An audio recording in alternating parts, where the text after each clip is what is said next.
Well, thank you very much, Flo. Indeed, we are sitting down with the ANC president after delivering the January 8 statement to mark the 108 years of the existence of the ANC.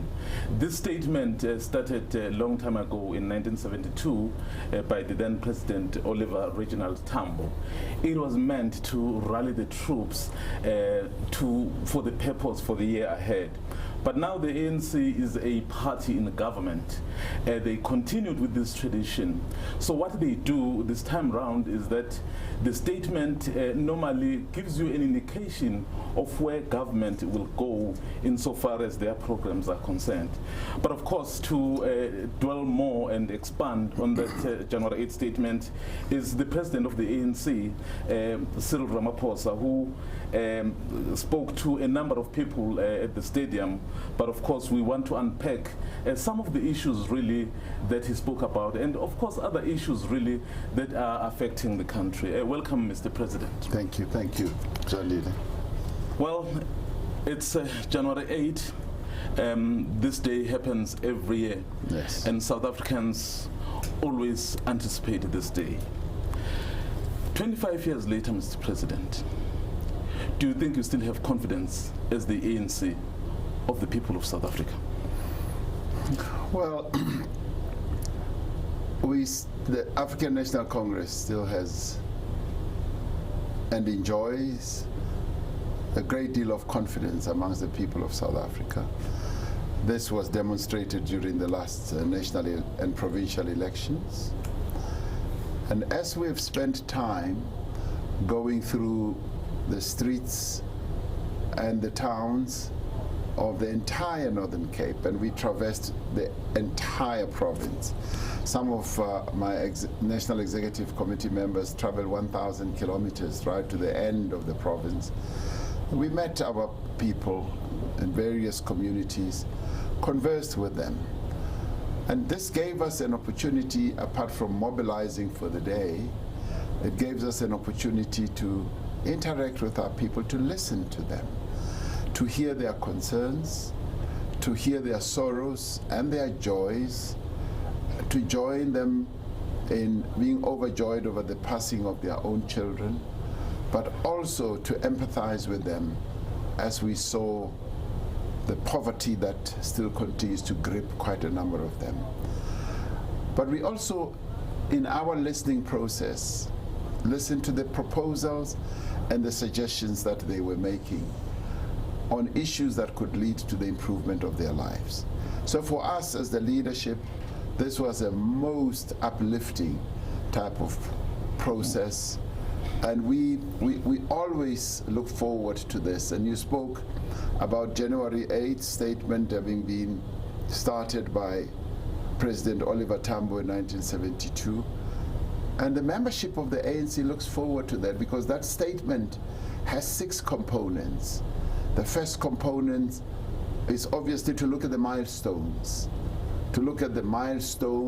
that we have traversed as a country and as the ANC. We also look at the country and look at, when colonialism started. So those are some of the milestones, but more closely, we look at what we have done during this period. And the second part of the statement deals with the current conjuncture, looking at how everything that's developing, the conditions that our people are exposed to, are impacting on their lives.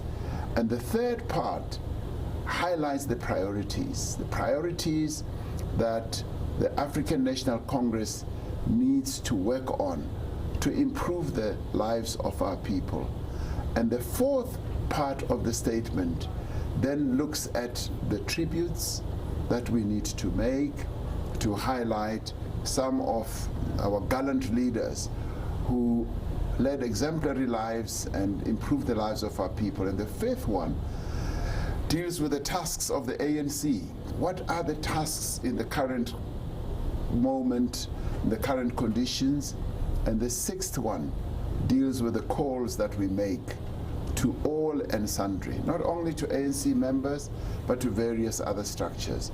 So this has developed into a tradition, a wonderful tradition that in many ways leads the path about, it's a definitive one about the politics of our country, but also about how development should move ahead in South Africa.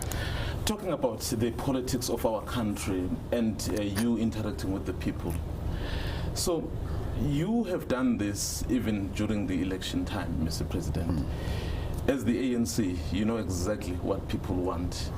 You've been in power for the past 25 years. Yes. But particularly in this province, we're still having issues where people are experiencing the sewage problems. Yes. What is the problem? As the ANC, are you failing to address some of the issues that you know exist, particularly the issue of service delivery, the issue of potholes, and the fact that you have had experience, but these problems still persist? So are you, as the ANC, failing to deal or to service the people?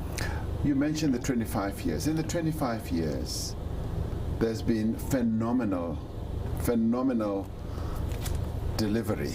There's been phenomenal actions that we have taken to change the lives of our people. And that we have done. We've done that. The lives of our people have changed. And wherever we went, also we're getting into the homes, interfacing with our people, seeing their problems and challenges. They kept on saying to us, the ANC has changed our lives.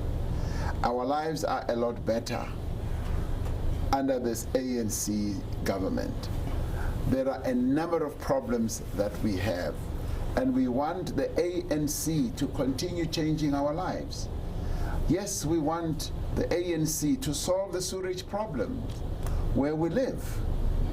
And they said that unashamedly. And we also took the blow full on our faces, because they are right. Our people deserve the best that life can give, including living in an environment that does not have sewage spilling into the streets. And I was particularly upset when I went to some of the areas, Rodepan and a few other places, and Pokani, and saw the streets with potholes, and saw that, you know, our people don't have functioning sanitation. I was upset. But at the same time, the people said, President, we are glad you are here, because we believe that the ANC can solve these problems for us. It is only the African National Congress that can resolve these problems. And I agreed with them. And I immediately said, we are going to address these problems, because you should not be living like this. Now, of course, we saw this during our election campaign, and we worked through deployees. We worked through our deployees who are supposed to do all the work. And I took on our mayor here and said, this is unsatisfactory. This is what needs to be corrected. Our people cannot continue living like this. And I said, I want this to be changed, and I'll come back. I'll come back to this area, as I will go to other places in the country to see whether our deployees are doing their work. And it is for this reason that in the priorities that we spoke about in the NEC statement, we also highlighted the capability of the state. Because the capability of the state is paramount to enabling us to address all these challenges. We need to deploy people who are fit for purpose, who are capable of fulfilling the aspirations and the needs of our people. And it is for that reason also that we are saying now, and we've started implementing this, we are going to be evaluating those people that we have deployed. We've got thousands of people we've deployed across the country, and we're now going to start evaluating them.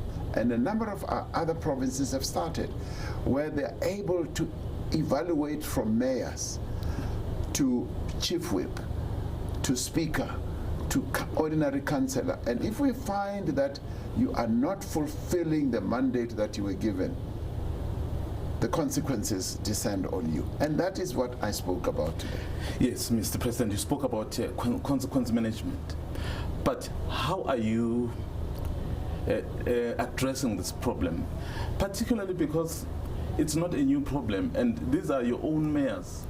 So these are the people under whose watch sewage got onto the streets. But we are going to be addressing it because, as I've said, if you listen very carefully, we've now evolved what I regard as a wonderful process. And this has been growing with us as the ANC, as we've been also developing our own experience in government.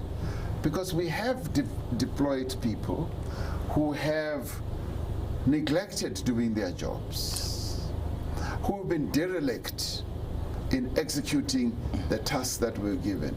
Some of them have been plainly lazy, and some of them have been corrupt. Some of them have stolen money, not all of them, but some.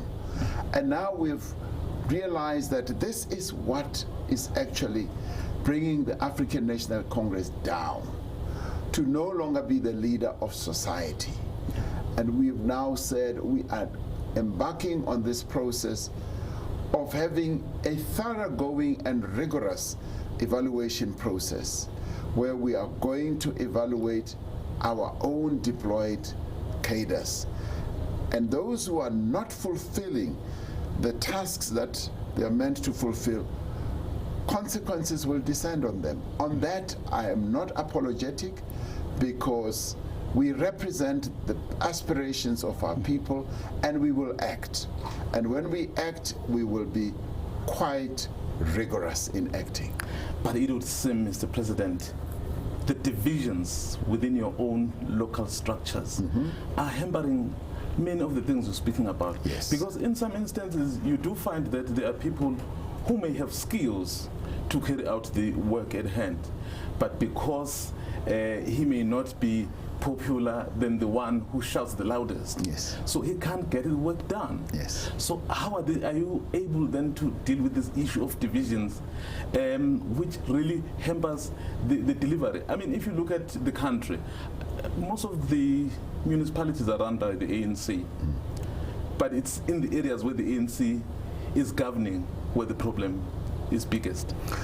Yes, precisely the point, and we will not hide it. We even acknowledge this at the 54th conference, that divisions within our ranks, factionalism within our ranks, deviant behavior within our ranks have actually made us to be so dysfunctional in as far as serving the people of our country is concerned. We've acknowledged that, and that is a fact that is undeniable.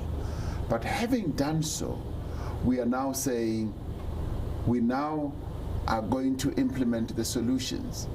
It was the great Walter Sisulu who said, the first thing that you've got to do, you've got to do a diagnostic process and understand the problem. And once you've understood the problem, the solutions become a lot easier, because you understand what you need to solve. Now we know, and as we go through our various structures, be it at local and a provincial level, we will be using the template of saying, if, for instance, there's infighting, if there's factionalism, and that debilitates the functioning of either a municipality or a province, we need to come up with solutions that will not be implemented next year, but right now. We are a living organism as the African National Congress, and we experience these things as we move on.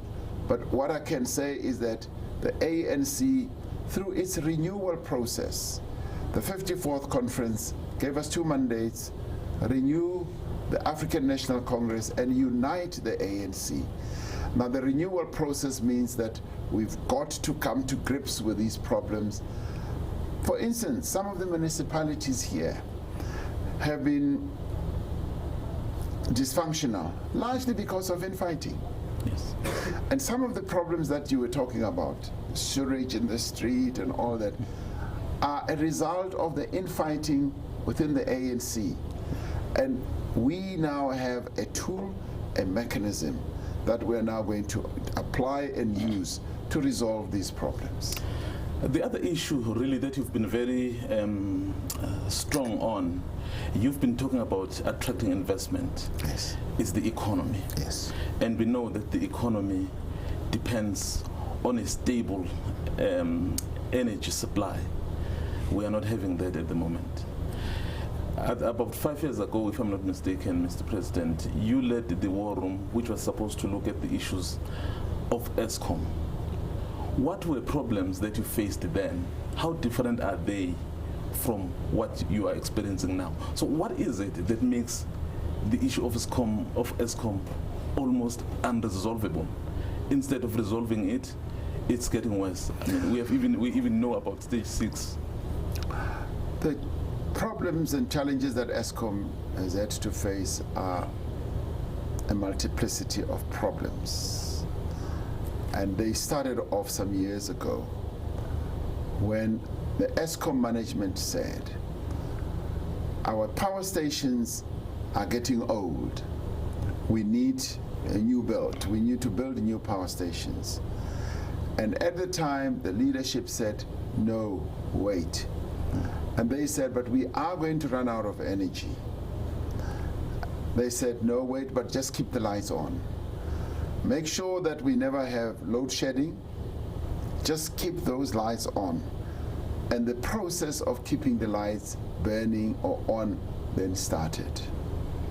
And then much later, it was realized that, oh, actually we are going to be in big trouble. We've got to start building. Yeah. And those people who used to be involved in the building process, building power stations in ESCOM, a number of them had left, because their craft was to build power stations, and you need to continue building power stations as you maintain yours. And it was then very late, and we said, let's build, and that's why Kusile and Medupi came to be born. But at the same time, as we were keeping the lights on, our power stations were becoming older and older, and they were not being maintained, because the word was, keep the lights on. And so they were patching this wire and that wire just to keep them burning, rather than take them out of commission and maintain them. And in the course of time, a number of key managers then left, and new other managers came in, and in the process, state capture got into the mix. And with state capture, the wheels started being loosened and the wheels came off. Now, as Medupi and Kusile were being built, there was cost overrun. They went way beyond what they should have cost, and obviously state capture was part of the mix. And so the problems were so multiple. There were multiple problems that led to where we are. And now, today, we are having to deal with the problem of power stations that are old, they're aged, average 37 years. And in other countries, they retire power stations at 30 or so. We are keeping ours going. And some of our oldest power stations are 52 and so on years old. They are tired, and they break very easily, very quickly. And the new power stations have design problems, which have to be looked at. So it's a cacophony of the problems that we have had to deal with, and which we need to address. So that is why we've been having load shedding. And the renewables then came in, they've helped to some extent, but the most important decision that we have now taken is to say we now need to look at new and additional generation to allow those entities that have been saying, please give us permission to generate our own energy. Like big companies have been saying, the mines and processors and factories have been saying, we can generate our own, and we needed to give them permission. We've now taken a decision that they should be able to generate their own. But in the meantime, we need to look at other sources of energy as well, and one of those will be gas, And some of those will be bringing in intermediate energy on the ships. We're going to be looking at that so that we reduce the incidence of load shedding. We need additional energy to be deployed. So now with all that, we've got to address the key challenges that Eskom faces. We've got new management now. We've got a new CEO who is now going to be taking on the task of making his managers and executive accountable, of working consistently on improving the electricity grid. We're going to be appointing a board, revamping the board that we've got so that they have oversight governance. And we are looking forward to an Eskom that will be able to, one, focus on maintenance, make sure that the megawatts are not lost on an unplanned basis, and we're also looking forward to the renewables coming forth to the fore. We're also looking forward to those who want to generate to reduce the pressure on Eskom. So Eskom is a nationally owned company. We're going to reposition it as we restructure it so that it is able to fulfill its mandate. Now, I want to add that the chairperson and who was then at the time acting CEO, they made certain undertakings to me and the deputy president, and they did not fulfill those, and he has decided to resign. And I think we thank him for taking the issue of accountability to a higher level, that when you are given a task and you cannot fulfill it, you should be able to say, I have not been able to do this and I step down. And I hope that that is a new culture that will come into the South African body politic, that people should be able to say, if I have not been able to fulfill this, I should be able to be accountable and step down. I mean, obviously, I think it perhaps may set a good precedent insofar as service delivery is concerned. But there are those voices, Mr. President, which say, but the political head must also follow suit, the minister in this case, because 2 years ago, they pronounced that they had full confidence in this board, and this board, instead of rectifying anything, has actually regressed in terms of what needs to be done at Eskom. So, are we likely to see action taken on the political head, the minister, or the minister himself resigning on his own? Do you think the kind of advice that they give you is to be trusted? I mean, here are people who gave the head of state information that was not correct. The head of state faces 58 million South Africans, and then he tells them there will be no load shedding. And then load shedding happens. How will South Africans trust their president if he has people around him who feed him information that is wrong? Well, we need to focus on how we can deal with the Eskom problem and reposition it. And that, for me, is the priority. Focusing on how we can reduce the incidence of load shedding and reposition Eskom and support the CEO who has been appointed, and to appoint a revamped board to take Eskom forward. Other matters are matters that we need to focus on at a later stage, but right now I am more preoccupied with how best we can reposition Eskom. And I can say that, yes, on an ongoing basis, even Jabu Mabuza himself, even as they made the promise, they did not highlight the risk, because there was a risk that it may not turn out to be what it is. They did not highlight it, because we're really dealing with machines, we're dealing with big processing plants that may break at any time, and they should have highlighted that risk. They didn't. So it's good, there's been issue of accountability, and let us move forward and focus on getting Eskom to be repositioned. That is my preoccupation right now. But in terms of those who are responsible politically, are you going to do anything about it? We're focusing on repositioning Eskom right now. With the same people? We're going ahead.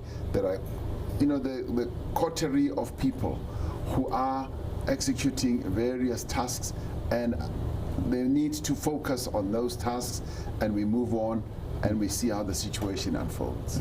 Mr. President, there are two schools of thought, well, they may be that, which basically say your presidency. The other school of thought is that your presidency is very consultative. Before you take a decision, you want to have a very clear view.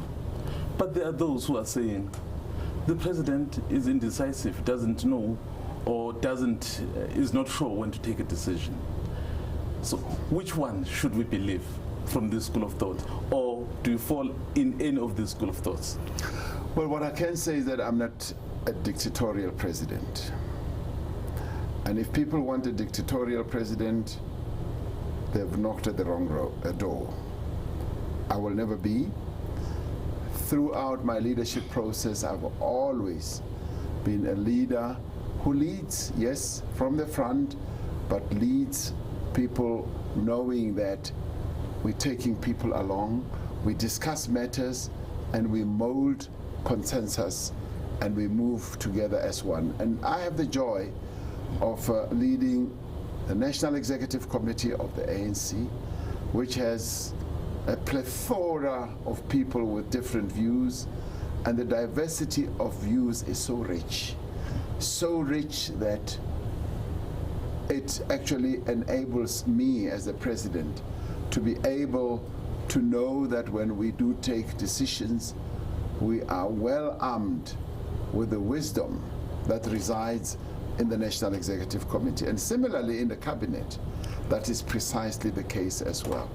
So I am the type of president who enjoys knowing that we work together, we do things together, and obviously there is a time when president, a leader, needs to charge ahead and do so.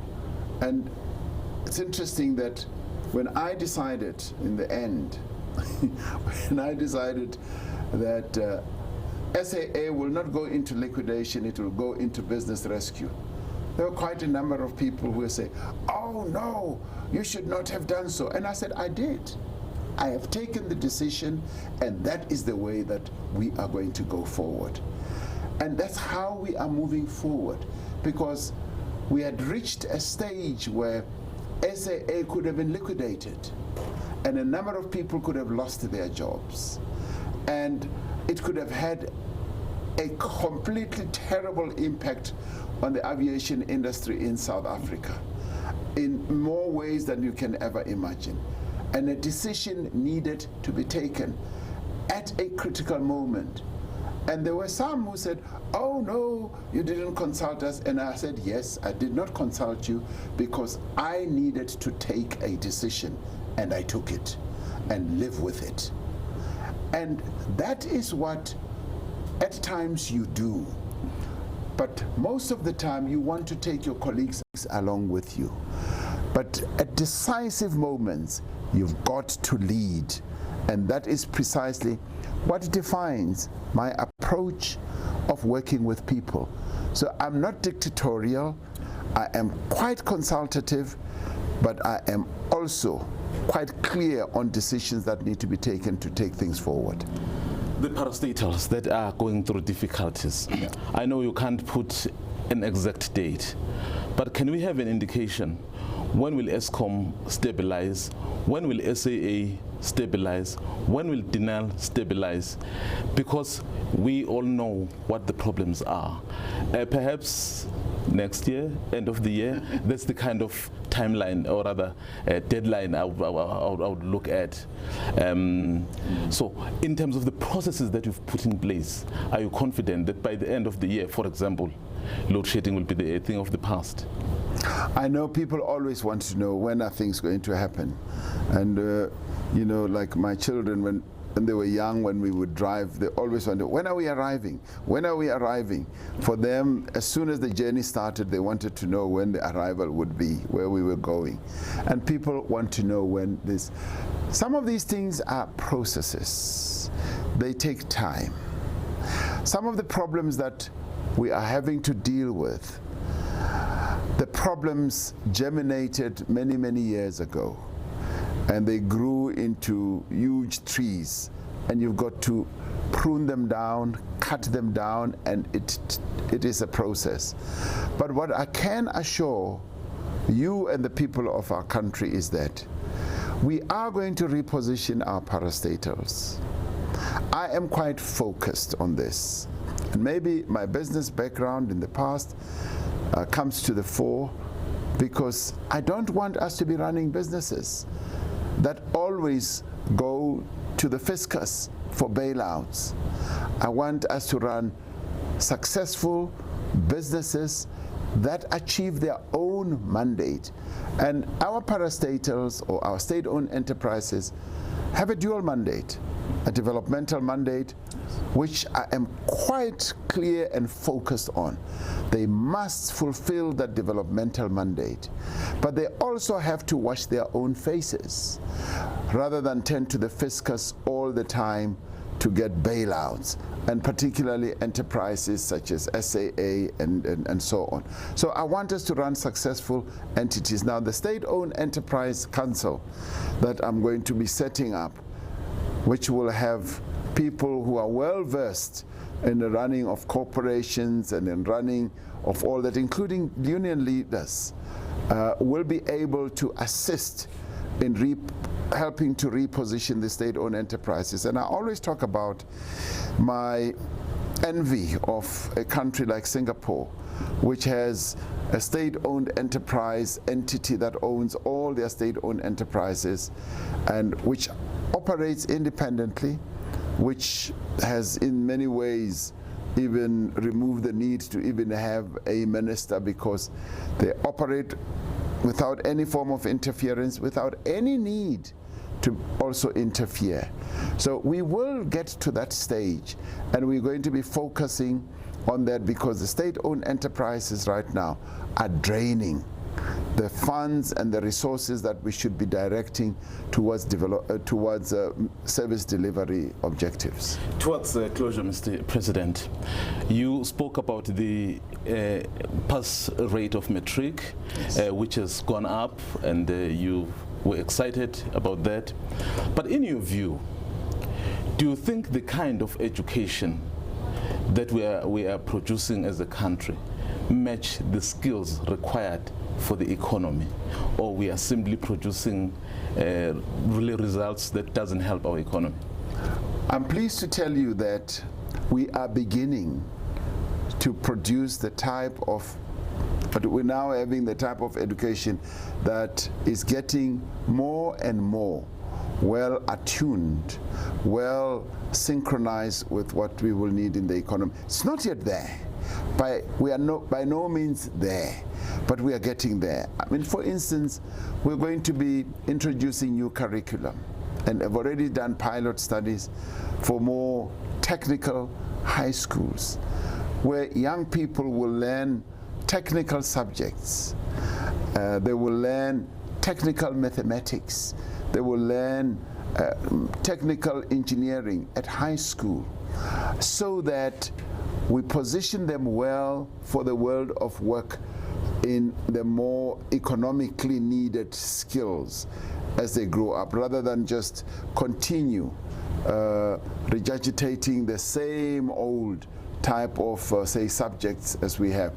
And those young people who are in those high schools have been performing extremely well. And many more parents are bringing their children to those types of high schools. And we are beginning to move the needle with that. And now Minister Motshekga of Basic Education is going to be spreading that more and more. And I've said to her, I want this technical high schools to be spread to more schools. Of course, the problem is going to be the teachers.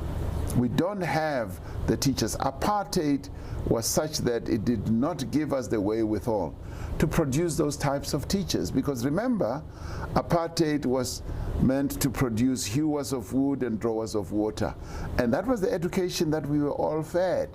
In my school where I went, there was no technically oriented subject. In your school as well, I don't think there was. So there won't be any teachers in large numbers who are going to be able to teach that.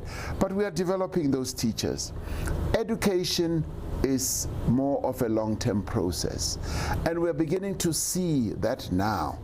Right now, the pass rate that we have achieved is almost beyond 80%, touching the Holy Grail. But the most important part, which many people are not focusing on, is that the bachelor's passes that we are now getting are coming from township schools in large number and rural schools. In the past, the bachelor passes came from your Model C schools and also your suburban schools. And your township schools and your rural schools have overtaken that. The independent schools were the ones who produced more bachelor passes. And ordinary schools, quintile 1, 2, and 3, are now producing all those wonderful results for us. And I think we're beginning to turn the corner on education. But let me say, we are by no means nowhere near there. I was reading a report the other day about another mighty country, India. They are also going almost through the same type of challenges that we are going through.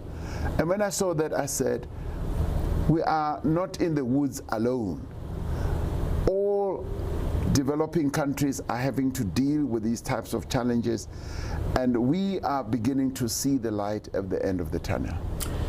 Well, before we close, Mr. President, you later this month will be taking over the chairpersonship of the AU. We understand that 2 days ago you spoke to President Rouhani of Iran about the escalating tensions in the Middle East. But to many people, that seems to have been started by the President of the United States by killing the general of Iran.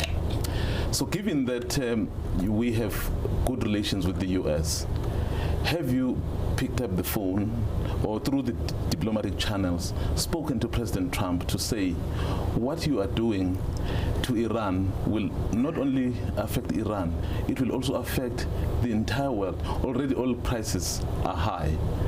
But at the same time, Iran itself has just shot the plane, the civilian plane, and they say it's a mistake. As someone who will be playing a role at a more international level for the coming year, are you going to be speaking to President Trump and, of course, speaking to President of Iran to say, but what you did is also wrong? Of course, these are diplomatic matters. Whether we speak to President Trump or not is obviously a diplomatic process. And the discussion that I had with President Rouhani was obviously to express our condolences for the killing of the general. And obviously there's a need also to pass our condolences, which we are going to be doing, to those people who died in the plane from a number of countries, Ukraine as well as Canada and many other countries. So as South Africa, we do pass our condolences to those who passed away. And of course, Iran itself has said it was a human error, it was a mistake. But as far as the tensions in the Middle East are concerned, we've been clear in our view as the African National Congress that we would like problems, tensions to be, and conflicts to be resolved through dialogue. Dialogue is the best way of resolving any form of tension. And as we are going to become chair of the AU, that is the approach that we are going to be using. That problems, whatever they are, whether on our own continent and globally, need to be resolved through sitting down and resolving those. We've got a number of other conflicts that are happening in our own continent. Libya is one, and where we will be using that same yardstick that same method and process to have the problems resolved through dialogue and discussion. We talk from experience because we were able to resolve problems in our own country, which could, if unresolved, could have led to a civil war. We're able to do so through sitting down and having dialogue. And in many ways, many other countries in the world think that through the experience that we've had of resolving our own problems peacefully through dialogue and discussion, we will be well positioned to be able to give assistance, advice, and give out South Africa as a very good example. So the other matters are diplomatic issues that we will be addressing. Finally, what is it that keeps you awake at night as President of South Africa? What keeps me awake at night and gives me very little sleep is the unemployment of our people, the poverty that our people are experiencing. That is what keeps me awake and keeps my mind turning and turning to find solutions on how best we can reduce unemployment and create jobs for our people, and how we can reduce poverty so that our people can have a better life. That is what keeps me awake. What keeps you awake? Is to serve the people of South Africa. I'm happy to hear that. Thank you. Thank you very much, Mr. President. That was President Cyril Ramaphosa speaking to us, reflecting on the issues of January 8th statement, but also speaking about a number of issues that are affecting the country. And of course, we've just heard him say what keeps him awake at night is poverty, unemployment. So we believe that when he is awake, he's coming up with those solutions so that South Africans can have a better future. Back to you in the studio. All right, thank you very much there, Zwei. That's my colleague, Mzwandile Benje, in conversation there with the ANC President, Cyril Ramaphosa. Of course, a number of issues touched on there. You refers towards the end, lots of talk about Eskom and the issues there. And if I heard correctly, I'm sure the President did mention the fact that he is going to jig up the board there, as has been called by Cosatu. The ANC President also spoke about the ANC still enjoying a great deal of confidence among South Africans, saying that he spoke to a lot of people who have said that the ANC has changed their lives. We will continue on this conversation, and in fact, I will have somebody, political analyst in